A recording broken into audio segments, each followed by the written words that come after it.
Hello, you're listening to the JCI Santa Clarita podcast. This is episode number 5. My name is Koren Young, podcasting to you from RK Studios, and I'm joined today by my very good friend, Taylor Kellstrom. Super happy to be here. It's going to be awesome. I'm glad you're here. So, Taylor is many things. He is an entrepreneur, bookstore owner, real estate agent, marathon runner, former president of Circle of Hope. Yes. Yep. And our current president, outgoing president of JCI Santa Clarita. So many things. And add to that, husband, new dad. Yep. We got a 4-month-old baby named Jackson, and he's awesome. Yeah. So one thing that I've always wondered is, you've got the same 24 hours in a day as I do and everyone else. I don't know how you make time to do all of these different things. Honestly, I have a very supportive wife.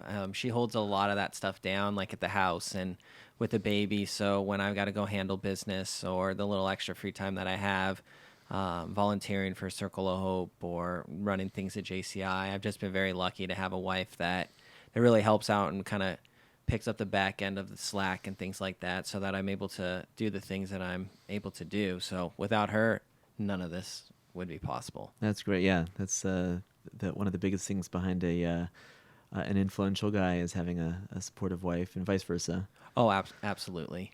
So how long have you guys been married? We've been married almost 2 years. So it'll be 2 okay. years in April. We've been together almost 7, though. We've been together a long time, and just had a baby back in September, and that's a huge game changer. But it's really awesome, even just to watch him in the last 4 months just changing and growing. And like I'll be honest, the first month is kind of boring. They don't do much. Boring. They're up every 2 hours and eat, but now he's getting super alert. He always will follow where daddy's going, and we're very lucky. He likes to travel, so we go places a lot, and he just goes with us. He gets bored at home, so he gets fussy at home, but if we're out at something, like I brought him in October when he was only a month old to Circle of Hope. We have this big afternoon tea event.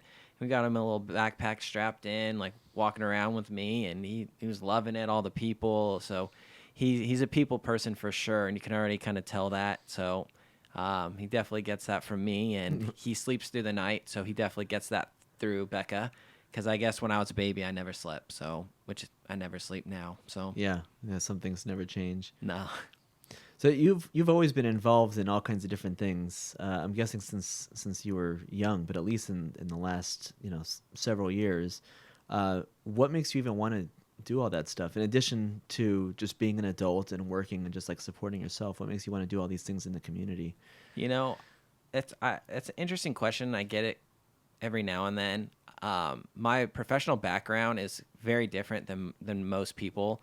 I grew up racing motocross, and I was doing that professionally for a couple of years. And during that time, I had a head injury when I was 10 before I went pro. But I was airlifted to Children's Hospital. So I've always had this connection to Children's Hospital. And when I was 19, I ended up having to retire from racing professionally. I just got hurt too many times, and I didn't plan on actually retiring, but while I was out for 6 months with a knee injury, I went to COC for a semester. And I kind of picked up what Barnes & Noble, who owns the campus bookstore, was doing, and I put a business plan together and opened up an off-campus textbook store out here, and I started making more money at that than racing. So when the time came when I was healed up and my contracts just so happened to be done with my sponsors at that time to be renewed or whatnot, the choice was made to just keep running business and do those things. It's much safer, and I don't have to risk my life anymore for a paycheck. So, but when I was about 21, I did my first charity event for Children's Hospital called Bowling for Kids. And originally it was set up to, when all my friends came home from college for winter break, to just do this event to raise some money and get all our buddies together. And it ended up selling out, and we've been doing that now we're going into our 9th year. And that's kind of where it all started, right there, just taking the check down to the hospital, and we got all these toys, and it kind of is what I was like, I really enjoy doing this, and I really can see the impact that it's making. And that's kind of what pushed me to get really involved in the community and things that I'm passionate about. That's so cool. So you're not just being a part of these different things, you're actually spearheading a lot of these. initiatives. And I didn't realize that you had such a close connection to the Children's Hospital. So Yeah, that explains. it's an incredible place. They're a big reason why I'm here today. And just recently in the last year, my nephew was there for a couple weeks. So we have a pretty close connection with the hospital. So every year we do this big bowling event for them. And this year I'm really excited. They called me, and this is the first year that they're actually a community charity for the LA Marathon. Oh. So they called me, they're like, Okay. hey, we know you like to run marathons. How would you like to run and represent us and help us fundraise through what we're doing? And I immediately was like, yeah, let's do it. So it's been fun. And these marathons I did one in October, and now this one coming up in March. They've definitely been the most challenging. So, because I don't get to sleep as nearly as much with the baby. Yeah, so that's true. What was funny to me is it was like a year ago that you said, I'm done. I'm not doing another marathon ever again. Yeah, And I did say that. And you have a hard time saying no, don't you? I do. And it's one of those things where it's very mentally challenging. And for some reason, I'm a weirdo. I really enjoy being pushed mentally to that type of place and pushing through. And 'cause your body breaks down about mile 14. It doesn't matter how much I feel like I've trained. Around like mile 14 to 16, my body starts breaking down. And those last 10 miles or so, it's all mental. Is that just you, or does everyone? Is mile 14 is kind of like the universal? I feel like mile 18 probably for people who run a little bit more than I do, but For me, it would be mile 1. 'Cause I'm not a runner. I wasn't either, and then it just kind of grew on me, and it's something I really enjoy, because even those training sessions where I'll go do a 6-mile run or a 10-mile run, I put my music on and I put it on airplane mode, so I don't get any phone calls, I don't get any text messages.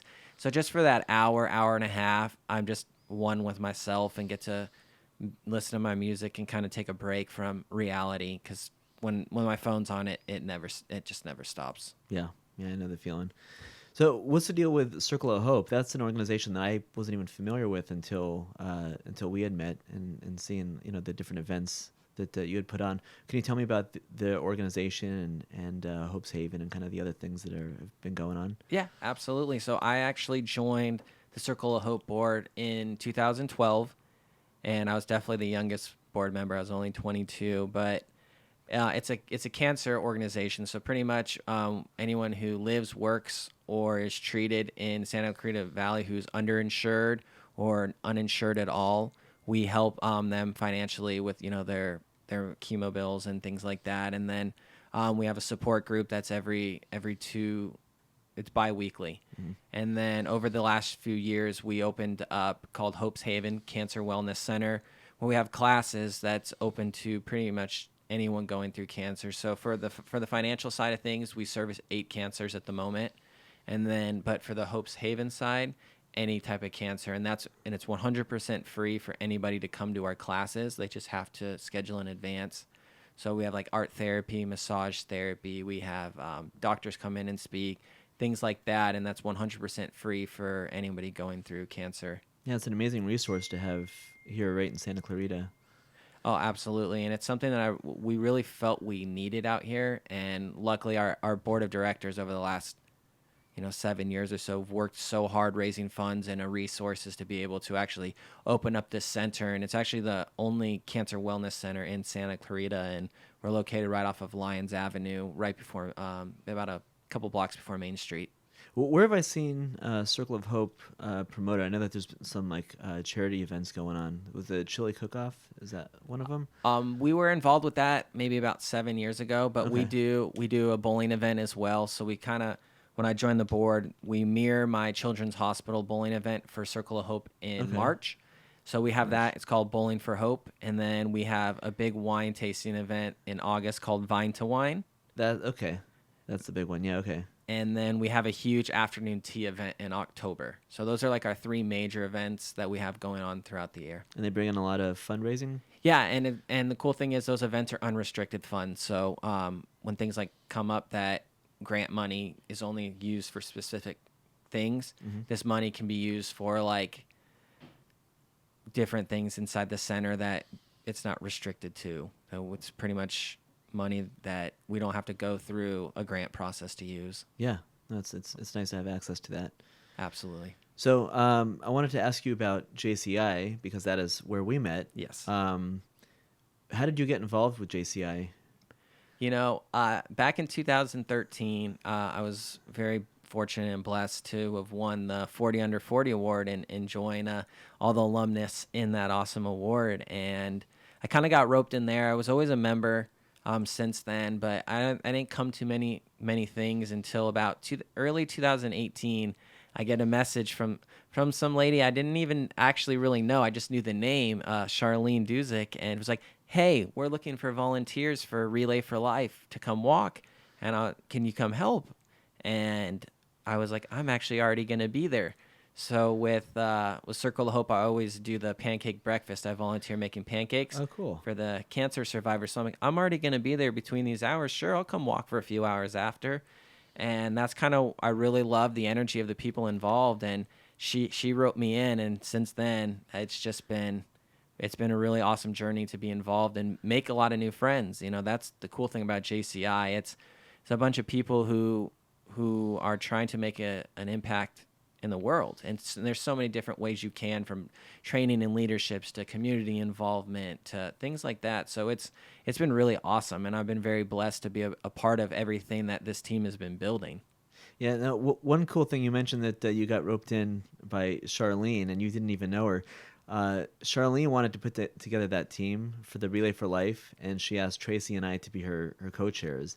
And when the easiest thing to do would be to make a Facebook like an ad and just either promote it or put it out there and hope that people want to join up for your team, Charlene is very much into no, we're gonna contact this entire list of the almost 400 alumni from 40 Under 40 and all the different JCI people and everyone that everyone knows.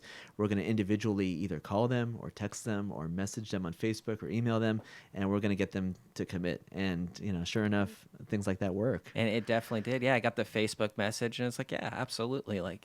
And ever since then, and then that's how I got roped in. You got roped in. And it very quickly rose to a leadership position. Yeah. I know that when I came in, I co-chaired 40 Under 40 with Charlene and Tracy, and then co-chaired Santa's Helpers with Daniela right after. And Charlene was like, "Hey, we're looking for a president next year. Is that something you would be interested in doing?" And I was really flattered to even be asked that, and I was like, that'd be really neat. And so, luckily, the board and the members voted me in as president this past year in 2019, and I've learned a lot, and I've been able to watch a lot of people grow, and that's the cool thing about JCI is, personal growth, but as a team too. I've watched the team and the team full of individuals really grow as people and as leaders, and that's something that makes me super proud to stand back and watch. Even like yourself, you and Daniela and Chelsea, you guys were amazing with 40 Under 40, and to watch things like that unfold. I know it sounds weird, like a proud dad, but it was really neat. It's just really cool, and it's very positive. That's the thing that I love the most, is there's a lot of positivity and everybody encouraging everybody else to get involved and do what specifically they want to do. That's the cool thing with JCI. There's so many things that go on that there might be certain things that just aren't for you, and that's okay. But there's other things that you want to do, and you just get involved, and everybody kind of gives you a big hug and supports you along the way. It's awesome. Cool. Well, I want to talk to you more about kind of your vision for last year and where we got with all that. But I want to take a little break and show a little promo for the Strength Finders event that we have coming up. So stay tuned. We'll be back with Taylor in just a moment. Nobody is as good as you are at what you do. You are uniquely talented. The people you work with are uniquely talented. The people you live with are uniquely talented. Each person brings their own unique natural talents and strengths. My name is Jenny Ketchapaw, and I am a certified Gallup Strengths Coach, and I'm here to invite you to our upcoming JCI workshop on Strength Finders. Understanding strengths is really, really powerful. The Gallup Strength Finders assessment has been assessed to over 22 million people worldwide. There are 33 million combinations of your top 5 strengths. Nobody is as good as you are at what you do. Please come join us on February 25th at the Dr. Diane G. Van Hook University Center, hosted by the Center for Civic Engagement. And we're back with Taylor Kellstrom, who was our chapter president for JCI Santa Clarita 2019. So you started just about a year ago. Yeah. And what was your vision when you came in? Like, what kind of things did you want to do that were the same as previous years? What kind of things did you want to change? What was like your vision for 2019? I really wanted to go towards community-focused things and building up our community and things that our members were passionate about doing. I got a text message the other day from Neil, and he's like, you know how many events we did just in the last quarter was 25 different events, Wow. and a bulk of them are community things, which I thought that was really neat to watch a group of individuals put together all these different things and spearhead making positive change in our community. So I'm a huge community person, so to see us kind of focus more on that was kind of my vision and my goal. I know we did about 3 or 4 trainings throughout the year. We had a bunch of socials and mixers, and I really wanted to try and grow the membership, and we were able to do that.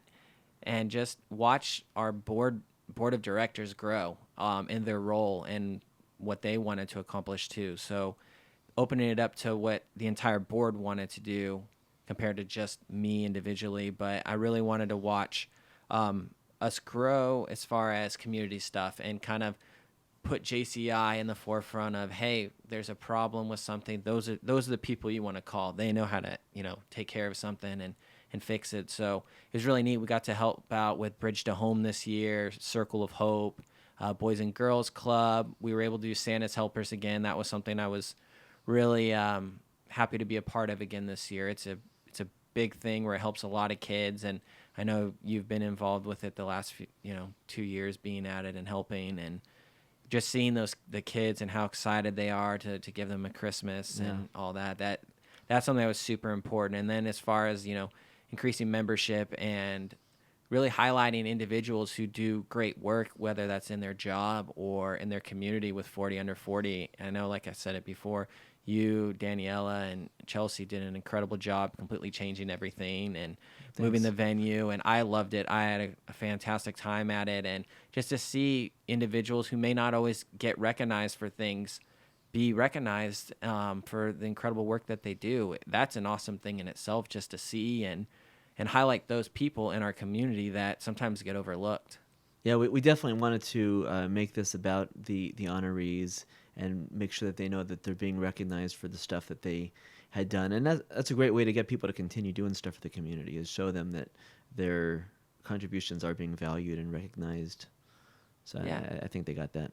Yeah, absolutely. And now, some of them are involved with what we're doing this year. And that's the cool thing is paying it forward in a sense, right? Seeing the good work that we do and people are getting involved with it. And I truly do believe success attracts success. So when people see JCI doing successful things, people want to be a part of that. And that's kind of where I wanted to be near the end of the year. And I feel that we've achieved that as a group. And our group is incredible. Every single member that we have that comes to our stuff from our board of directors and our managers, everybody works really, really hard. And everyone's very supportive of each other. Even I ended up having almost a month off. My great aunt had passed away in July, and I needed about a month, just a break. And everybody stepped up while I was going through what I was going through to keep JCI going and being strong. And you guys did an incredible job. So that's something that was really important to me, to have a very solid foundation going into 2020. And I know Charlene is going to do an incredible job, and I know her vision is to focus a little bit more on leadership development and trainings compared to community stuff from the year before. But I think that's what makes JCI neat. It's not always the same thing, right? And it changes with what people want. Yeah, I like seeing how it's kind of changed over the years. What's super fascinating to me is that I've only been in for maybe 2.5 years now. But when I started, there were people that were at the board meetings that were very dedicated, and they were there, and they were doing all kinds of cool stuff. And then at the ANI, when we installed new board members, it was almost all new people. Yeah, absolutely. And those people were so focused and so dedicated. And then by now we've got a whole new group of people, and so it's almost like a revolving door. But the but the people that aren't as involved aren't like disappearing. They're going off and they're doing other stuff in the community, and they're still working with JCI in different Yeah. capacities. So it's just like one really big extended network and family. Absolutely. And that's the point of JCI is to give you those tools to go out and succeed in other places. You know, learn them here at JCI and then use those tools to succeed at other places. But hey, don't forget about us. Yeah. So of all the things that you mentioned for 2009, you mentioned growth, which we did grow, training and development events, which we had a few of those. We had lots of socials and mixers and meetings. Sometimes it felt like there was one, several times a week, because we had like a coffee and connections on a Saturday, and then we had like a chat and chill during the week, and then there was a board meeting after that. And especially if we were also dealing with 40 under 40 committee meetings and politics on tap and Santa's helpers, like towards the end of the year, it gets pretty nuts. Like you could easily have 50 events in the last quarter alone, just with committee meetings and stuff. Definitely. And the thing is we have the supporters to support that. That's the neat part. Not many people can say, yeah, we did 50 events throughout the year. Not many organizations can do that and sustain that. And like you were saying, that we have new people stepping up and taking on roles and doing that, and that's how it's possible. But what would you say is the one thing that you're most proud of as far as your legacy for 2019?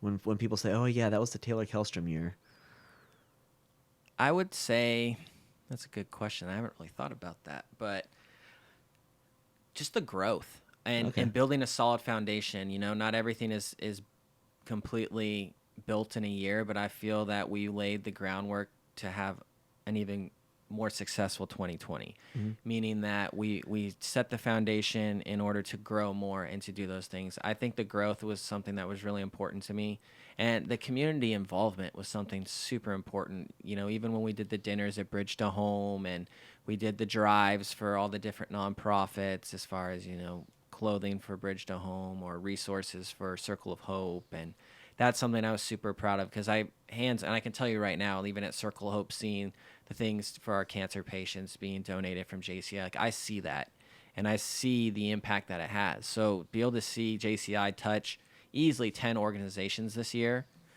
was something I'm very proud of, and that was because everybody worked really, really hard. And I'm one of those people that you never get too high, you never get too low. So just because you're on one side of the fence now doesn't mean that very well could be me or my family in the future on the side. You just don't really know where life takes you. So just to be there and have those resources for people who are going through a tough time, being able to be there and do that is super important. And I watch JCI really, really push trying to help people. And to me, that's incredible, and that's all you could really ask for, because it could be any one of us on the other side one day. And could be, yeah, you never know. And if that's the case, you have JCI there to kind of help you out when you fall. There's a story that I shared on my Facebook wall after our first Bridge to Home dinner, and this really stuck with me because I didn't expect it to. But like when you know that you're going to be at the homeless shelter, these are just faceless, they're just people that are there. This is the first year that they're open 365 instead of just in the winter. But they've got like 60 beds, and people that are like, it's usually pretty full, and everyone else is either sleeping like with friends or on the streets or in their car or something. But there was one gentleman that we served that I recognized immediately, and he used to be my next door neighbor. And when I saw him, I was like, oh my goodness, like that's what happened to him. Like there was one day that he was just gone, and there were construction crew at the house, and they basically in 30 days flipped it. And I had these new neighbors, and I was like, I wonder what happened to him. I knew he was taking care of his elderly mom, but never expected to see him there again. And this is just like a real normal guy, same, like literally next door to me, that just one day was just a day away from being homeless. And that's the crazy thing. Like, nobody's invincible, and if you think that you'll get hit in the face with something in reality at some point in life, and that's why it's neat that we're able to do these things, because we're fortunate in life to be in a position to do these things. And like you said, it could be your neighbor, it could be us, it could be, you just don't really know where life will take you. And the world can be kind of a cruel place. And unfortunately, I hate to say it, but it could be like that. So to be able to have like JCI and these nonprofits that are able to help, super important to me. And that would be what I'd say, like, I'm the most proud of, watching everybody step up to help somebody in a little bit worse situation than themselves. That's a great answer. And I have a follow-up question for you that we'll get to in just a moment. Okay. But first, I want to pause and take another break as we listen to Levys Lessons. Welcome to Levys Lessons, where we talk about failures, challenges, and how we overcome it. Today, my guest is the previous guest's better half, Caren Kahan. She's been with the JCs since 2009. Her favorite role is First Lady, and she's a contract specialist with Boston Scientific. Welcome, Caren. Thank you so much for having me, Joey. Is there anything else you'd like to share with us about yourself that I didn't mention? No, just that when I came to Santa Clarita, I knew no one. I had never been involved in the community in anywhere I had ever been. And the JCs really showed me how philanthropic and how much I enjoy being involved in the community. So I am so blessed to have been introduced to the JCs. Awesome. So you have a challenge to share with us today. Yeah, I was a stockbroker and managed 3 divisions at a brokerage firm. And That's intense. yeah, I did it for about 20 years and I left. It just stopped. And I went, took a year off and went into entry level at Boston Scientific and their clinical research team. And I worked my way through the ranks and I was a superstar. I was taking on everything and really succeeding right up until I took on the role of database programmer. Have you done that before? No, I never went to college. I was a stockbroker, right out of high school. So I had 0 experience, definite hands-on learning, fumbled my way through it. I was in fear of losing my job. It was horrible.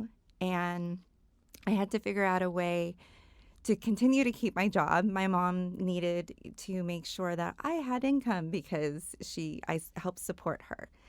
So I took on a lot of different projects. They call it continuous improvement. It was a huge movement at my company. And I took on a lot of different projects so I could show my value while I was really doing poorly at my actual job. So Do you have an example of one of those projects? Sure. One of the things that I did is our vendor contracts were not well organized. Nobody ever knew where they stood, if they were going to expire, how to leverage, having multiple contracts and MSAs and that type of thing. And so I organized everything, put it on spreadsheets, made them compliant, learned to negotiate with these different vendors, and I really built a relationship with those vendors. So So you became an asset. Yes, Yeah. I needed to show my value. So eventually, as I took on all these different process improvement projects, they transitioned me away from the database programming and moved me into contract specialist, which I deal with, all of our vendor contracts and also our global research grants. So I handle all of the administration of all of our research grants around the world. That's excellent. So some people would just bury their head and wait for the axe to come down, and you took really strong initiative. I was really inspired by all of the amazing people that I had met through the JCs, legacies, like Dawn Abasta, Jenny Ketchapaw, Vanessa, oh my gosh, all the projects that I had done with the JCs, Santa's Helpers, 40 Under 40, just being involved and learning the process helped me develop my project management skills that I took to my company. In fact, they even paid for me to get my Six Sigma Green Belt. Oh, wow. So I'm really excited, and I'm going after my project management specialist or professional, PMP.